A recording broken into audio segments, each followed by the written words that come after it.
Hello, I'm Severin Suzuki speaking for ECHO, the Environmental Children's Organization. We're a group of 12 and 13-year-olds trying to make a difference. Vanessa Setti, Morgan Geisler, Michelle Quigg, and me. We've raised all the money to come here ourselves, to come 5,000 miles to tell you adults you must change your ways. Coming up here today, I have no hidden agenda. I am fighting for my future. Losing my future is not like losing an election or a few points on the stock market. I am here to speak for all generations to come. I am here to speak on behalf of the starving children around the world whose cries go unheard.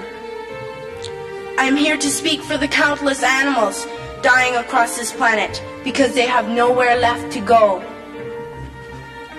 I am afraid to go out in the sun now because of the holes in our ozone. I am afraid to breathe the air because I don't know what chemicals are in it. I used to go fishing in Vancouver, my home, with my dad, until just a few years ago we found the fish full of cancers. And now we hear of animals and plants going extinct, every day vanishing forever. In my life, I have dreamt of seeing the great herds of wild animals, jungles and rainforests full of birds and butterflies. But now I wonder if they will even exist for my children to see. Did you have to worry of these things when you were my age? All this is happening before our eyes, and yet we act as if we have all the time we want and all the solutions. I'm only a child and I don't have all the solutions. But I want you to realize, neither do you. You don't know how to fix the holes in our ozone layer. You don't know how to bring the salmon back up a dead stream. You don't know how to bring back an animal now extinct. And you can't bring back the forest that once grew where there is now a desert. If you don't know how to fix it, please stop breaking it.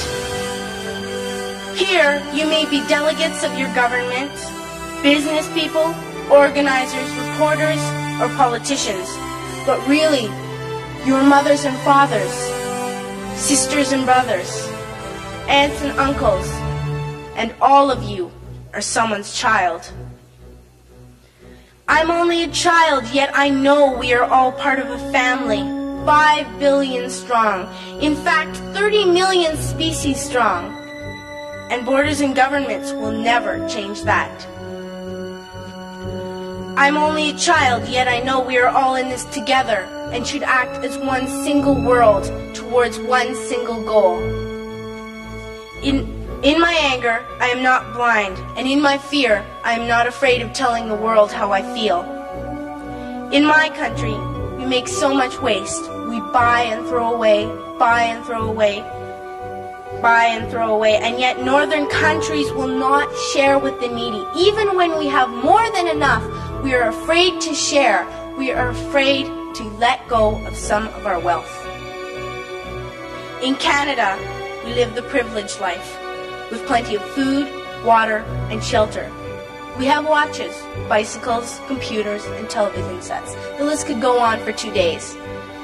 2 days ago, here in Brazil, we were shocked when we spent time with some children living on the streets. This is what one child told us.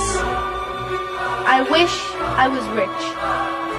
And if I were, I would give all the street children food, clothes, medicines, shelter, and love and affection.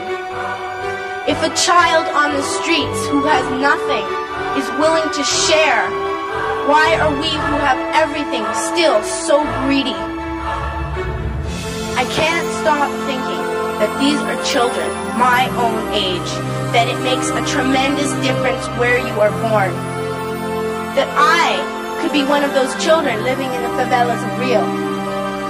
I could be a child starving in Somalia, or a victim of war in the Middle East, or a beggar in India. I am only a child, yet I know if all the money spent on war was spent on finding environmental answers, ending poverty, and finding treaties, what a wonderful place this earth would be. At school, even in kindergarten, you teach us how to behave in the world. You teach us to not to fight with others, to work things out, to respect others, to clean up our mess, not to hurt other creatures, to share, not be greedy.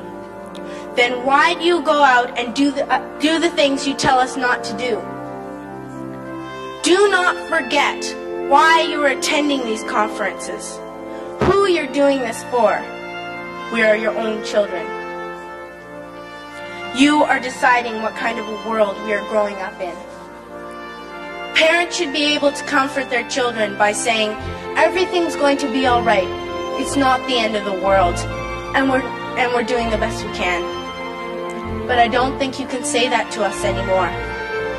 Are we even on your list of priorities? My dad always says, you are what you do, not what you say. Well, what you do makes me cry at night. You grown-ups say you love us, but I challenge you, please, make your actions reflect your words.